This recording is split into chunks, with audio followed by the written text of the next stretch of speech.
l'impacte del riure amb persones amb gent gran i amb persones amb demència ho veiem com una teràpia complementària a altres teràpies tradicionals, farmacològiques o no, i creiem que el riure i tant que cura, i tant. És un facilitador brutal de poder treballar tot tipus d'emocions i sobretot amb persones amb demència.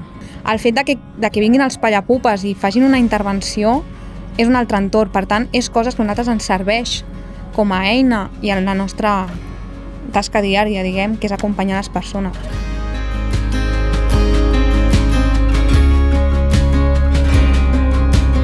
El primer que fem quan arribem aquí al centre és tenir una transmissió en la que ens expliquen com està cada persona, com ha anat la setmana i si n'hi ha alguna cosa especial que hem de veure per tractar amb ells o amb elles.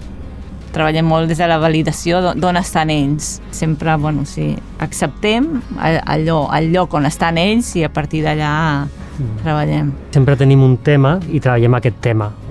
Per exemple, avui hem pensat que ens han agafat de protagonistes a un western.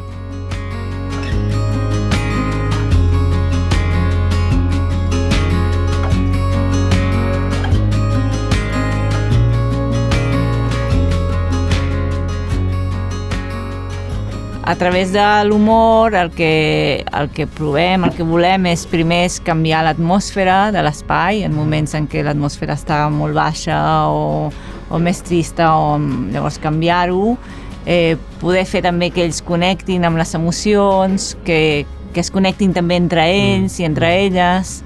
Intentem donar tot l'amor que tenim i de fet ho donem i també ho rebem, vull dir.